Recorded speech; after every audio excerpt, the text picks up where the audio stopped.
Okay, hi. Let's see, I want to go back.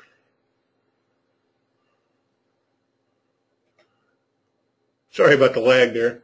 I had a question about SIP panels in particular, but this tutorial will apply to any wall type and when you run into trouble. I don't want roofs on here. Those are just kind of extraneous. So I'm going to turn those off. And we'll uncheck auto rebuild roofs. And I'm just going to delete these roof planes. Press the shift key and then left click on the others. I'm in Pro 10, so you guys that don't have Pro, don't start scratching your heads. Let's take a look at this SIP wall. And I'm going to hit auto exterior dimensions. And I haven't changed anything from the default, out of the box default. You can see the dimension strings here are right on the outer edge of this layer here. So let's take a look at this. I'm going to open this SIP wall dialog box and go over to wall types and then define. And this radio button here under the main layer column is by this 3.5-inch layer right here in the middle, which is basically insulation foam. That's the material assigned to it. If you're not familiar with this dialog, I'm going to left click on this graphic and you'll see the, the arrow move over to here. That's the siding layer. And then just inside of that is sheathing. And then we have that foam layer. And then on the next, towards the inside over here, we have more OSB. And then on the innermost layer, left click there, drywall. That's basically how a SIP panel is made. The structural part of the SIP panel is the foam encased in 2 sandwich layers of OSB. See over here, and when I left click, you can see the arrow move, and there's a connection here. Left click here, that's the OSB. Left click here, that's the OSB. And so the way Chief Architect is put together is whatever layer that this radio button is by is where the dimensions are going to go by default. If I wanted the dimensions to automatically go to this layer, the outsidemost layer, I can make it the main layer. Okay. Let's click OK. And you see the dimensions automatically jump to the outside because I said that's where the walls connect. I said. Software basically just does what you tell it to do. I'm going to draw a couple of interior walls here, and you'll see that they jump through the wall to the main layer, which I set manually to the excuse me, the siding. Let's change that back. I just want to point this out. If dimensions are going in the wrong place and your trusses are measuring to the inside, then you probably have the sheetrock set to the main layer. That would be my first guess. It's supposed to be over here with this wall type.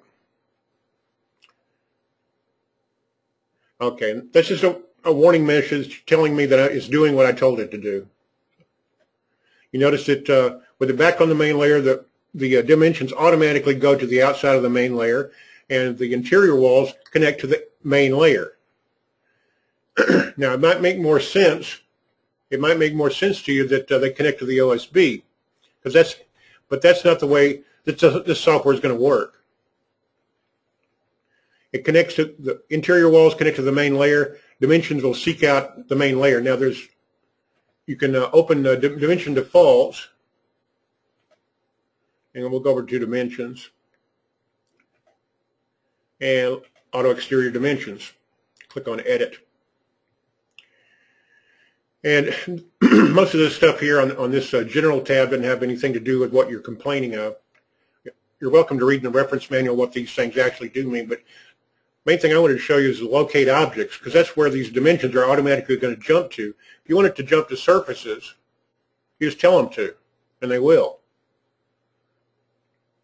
And this would be like with SIP panels, you would want want it to dimension to the sides of wall penetrations like windows and doors. So that's probably where you want it.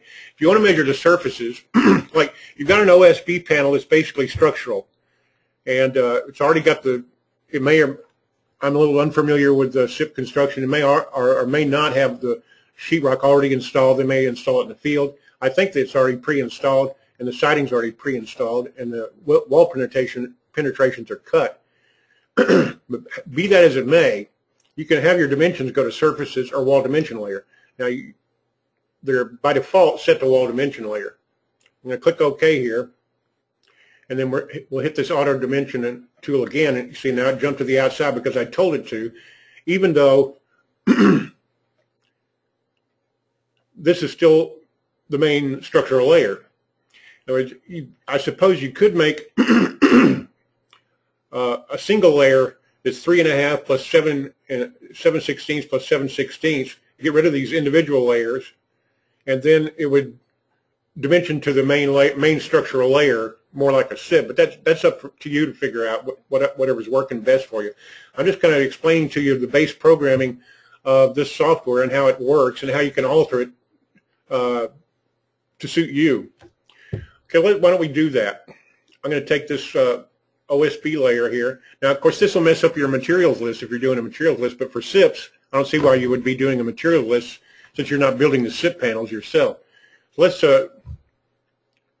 excuse me, let's take that layer there, select it and delete it. See this delete button? And then we'll select the other 7/16 layer and delete it. And 7/16 plus 7/16, that's what, 14/16? Yeah. And this is 8/16, so that's 22/16. Hang on a second. 22.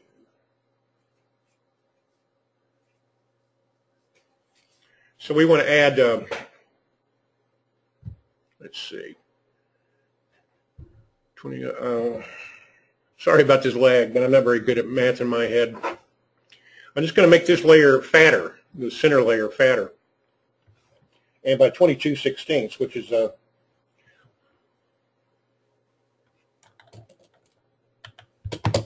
and let's see, that's 6.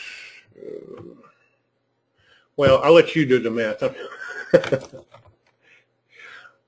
We'll make this 4 3/4. I know this isn't correct, but I'm doing a tutorial here. You can do the heavy lifting in the math. Now, I've made this the same, or roughly the same thickness, and it's still designated as the main layer. And I'm getting that same warning message again, just telling me that I did what I did.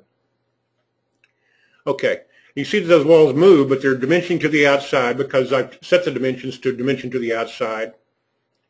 And now my walls, my connecting walls, are going to the OSB part of the SIP panel. So with this software, you can make it do whatever you want it to do. But you have to understand how to tell it how to emulate what you want to do. And that's the whole point of this tutorial. Okay, that's all I had in mind, is just show you the relationship between dimension defaults and being able to alter the walls so that they act and emulate exactly what you want. From the manufacturer, you can get what this overall thickness is, and if the sheetrock's going to be pre-installed in the siding, and you can make this very exact. Okay, thank you for your kind attention. Happy New Year.